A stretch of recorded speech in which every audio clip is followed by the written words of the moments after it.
Evelyn considered herself a woman of careful routine, a predictable rhythm that had kept her comfortably afloat for 5 decades. Her life was measured in predictable increments: grading papers, she taught high school English, tending her small balcony herb garden, and a weekly trip to the library. Love, the grand, messy, inconvenient kind, had simply never fit the schedule. She'd had pleasant relationships, certainly, but nothing that had ever ignited the fuse. That changed inexplicably in the aisle for classic literature. He was sitting on the rolling ladder, a man close to her own age, with a shock of silver hair and eyes that crinkled at the corners when he smiled.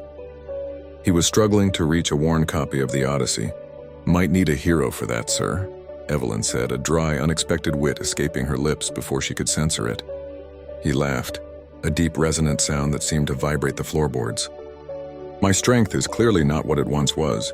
Name's Arthur, and I always did prefer the Iliad." What followed was not a passionate whirlwind, but a slow, steady unfolding. Their dates were quiet affairs: afternoon coffee at a sun-drenched cafe, walks in the local arboretum, and long evenings spent in Arthur's cluttered study, talking about everything from the existential dread of Camus to the best way to roast a chicken. For the first time, Evelyn felt seen, truly seen, not as the reliable, slightly reserved English teacher, but as Evelyn, a woman with unexpected opinions on astrophysics and a secret weakness for terrible B-movies. Arthur didn't try to rush her or fix her.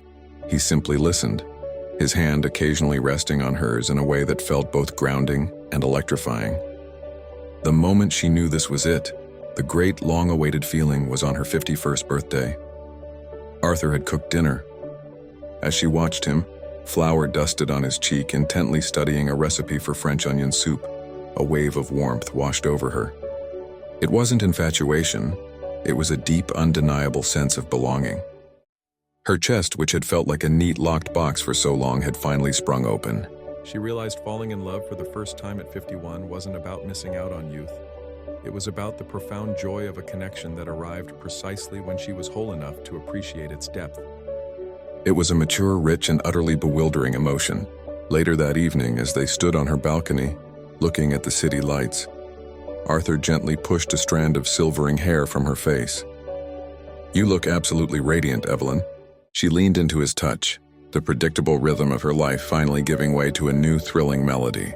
"I feel," she whispered, a genuine, joyful smile on her lips, "like I've just been introduced to myself."